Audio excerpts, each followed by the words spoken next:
I was talking to them before we started this interview, and I, said the question I always want to ask bands and always forget to ask them is, how did you come up with your name? So I've been told that Jason's the man to go to for the answer to this riveting question. Riveting. Well, we've all done the, excuse me, we've all done the, if we've had been in a band, the name in the hat thing. We all did that, and this one happened to be my choice, and everyone chose this one. But there was a meaning behind it at the time, and I was in a little anarchy phase of my life, let's per se, and I wanted to have something that sounded a little more rebellious, but yet not metal. And as we've went along, the name Some Fear None has evolved to, especially with our fans, we call them the some of the Some Fear None, which is really cool, and just has kind of taken on a meaning of its own. And I don't know. Anybody else want to add to that? Chuck, what do you think? You were there. Yeah, I was there. I didn't come up with the cool name, but really it was kind of a process of elimination. And like I said, Jason's pick was the one that just kept getting rising to the top. Great. So that was it. So I did want to ask you about the sum of Some Fear None. I do think it's really cool as bands grow and gain fans and fan clubs even, and they come up with these cool, catchy names. I think that's probably one of the best ones I've ever heard. I love it. It makes everybody feel included in what you guys are doing musically, professionally, as you gain more and more success. And so that said, is there I'm kind of sorry that Carl's not over here, because I would like to know, is there some carefully contrived, mechanized plan that you guys have followed to reach this amazing level in the local music scene? I'm sorry, wait a minute. There was a whole lot of big words in there. I got this one, Chuck. I got all the big words. Okay. The first one was contrived, I think. Something about mechanized. No, the yes and no to your question. Awesome. There's multiple questions there. I just wanted to say yes and no. Hope that would cover all of them. Okay, interview over. Yeah. No, I mean, the truth is, we have had a lot of discussion about what we want to accomplish, and a lot of it hasn't really been long-term plans as much as it's been short-term, frequent plans and allowing whatever happens to happen. And so I think that as a band, we've had a lot of discussion about social media, what can be done with social media, what are the limitations of social media. We are religious about our rehearsal schedule. We get together twice a week, almost without fail, and that way we're all dedicated.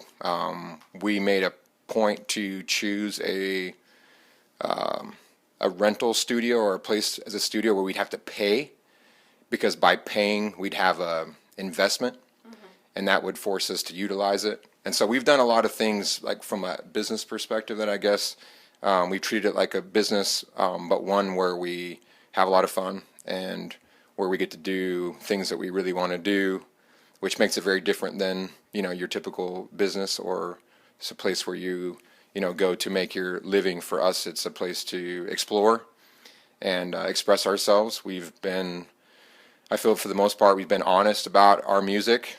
We haven't tried to be anybody or sound like anything, so we're constantly evolving and figuring out what we like. Our first album, Break Hold and Elevate, I think is an example for, at the time that we put it out, it represents the music that we had at the time that we cared about. We've continued to write, we've continued to express ourselves in different ways, and we've just made a goal to be ourselves. And I think a lot of people appreciate that. We've been known as a band who shows up on time for events. We bathe frequently. That's not as much for the fans as it is for each other, because we're in a small room together a lot. So hygiene is top of the list. So let me ask you this. So that was my yes and my no. Thank you. And that is interview over because he answered every question I had on this list right here. I was going to go into what advice do you have for up and coming bands. You covered all that. Listen to what he said. It's important. There were a lot of good, helpful hints in there. Mike? A little bit lighter note. Okay, lighter note. Pass the mic around and tell me what is the favorite Some Fear None song of your very favorite one. Oh, wow. My very favorite Some Fear None song. That's a good question. I think I'd probably at this point still have to go with Disengage. I think it has a great feel to it, and has this awesome breakdown where I get to use a really low string. I'm going to go to you now. Ooh. I thought there was one more person. I get nervous when I have a mic in my hand. Yeah. Not really. Well, it's not going to help anybody because it hasn't been recorded yet. But I don't know how long it's going to take to get this interview out. Maybe just in time. We have written a couple new songs that will be on our up and coming sophomore album. And to be honest with you, it's actually our newest song. And I don't really feel like it because it's our newest song that we're writing. That's the reason. A lot of it has to do with the content of the lyrics for me, since I write the majority of the lyrics. But it's a new song called Out of Our Hands. And it just has to do with kind of letting go as much as we think we control what's going on around us. The truth is we have very little control. Gina touched on it a little bit. You can't control a lot of what other people think or do.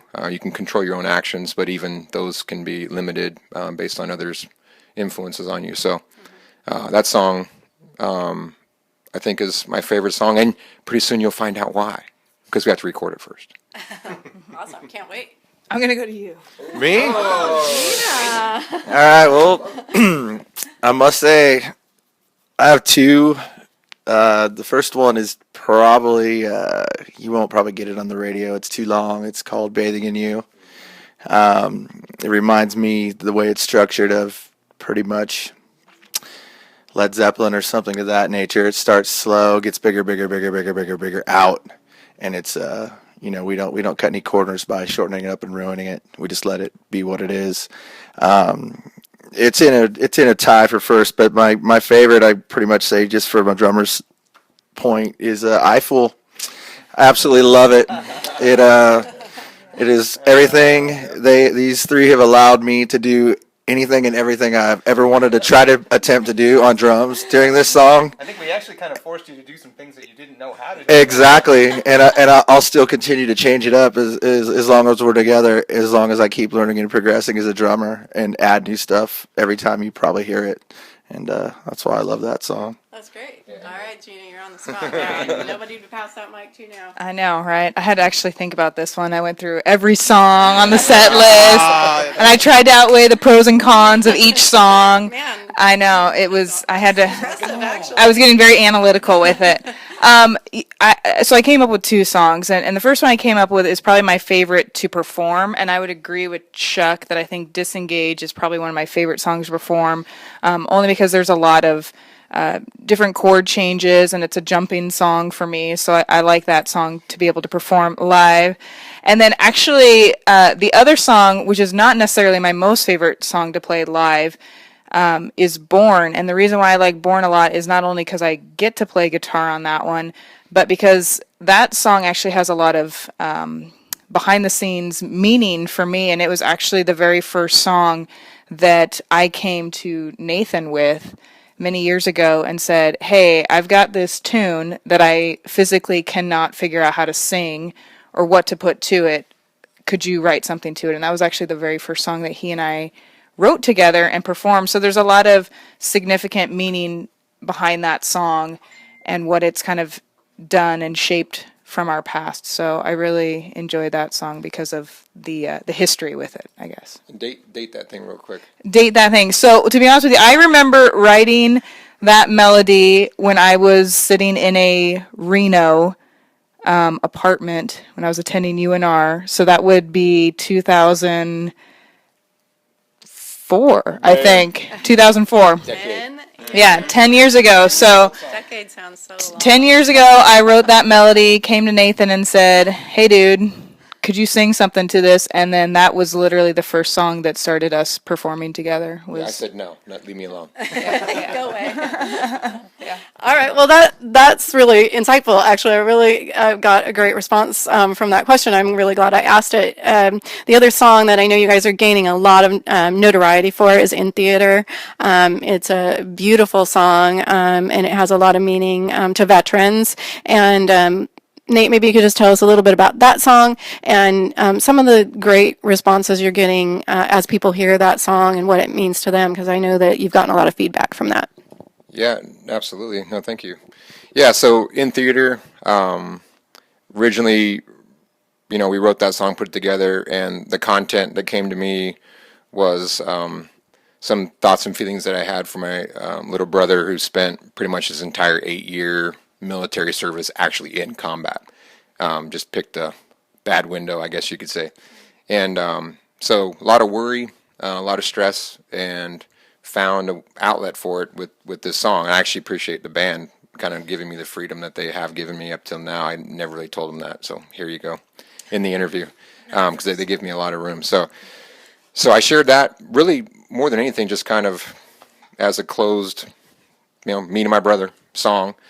And then felt like this one particular show at a little joint called Stuckey's. I decided for whatever reason to kind of preface the song, the performance, by saying, this one, goes out to, those that serve our country or have served our country and happen to be a certain individual in the audience. There's been many since who, after the song, have came up and said, hey, I want you to know that meant a lot to me. That you did that. I'm someone who, struggling with certain things from my service, and to have someone who can perform and share in thoughts and feelings means a lot to me. And thank you. And in some cases, it helped people start with some of the healing process that they've started, and that, frankly, does not get better as a performer or musician or someone who does what we do. To have someone say, you helped me start a road of healing and recovery. You could pretty much just wrap it up right there with someone telling you that.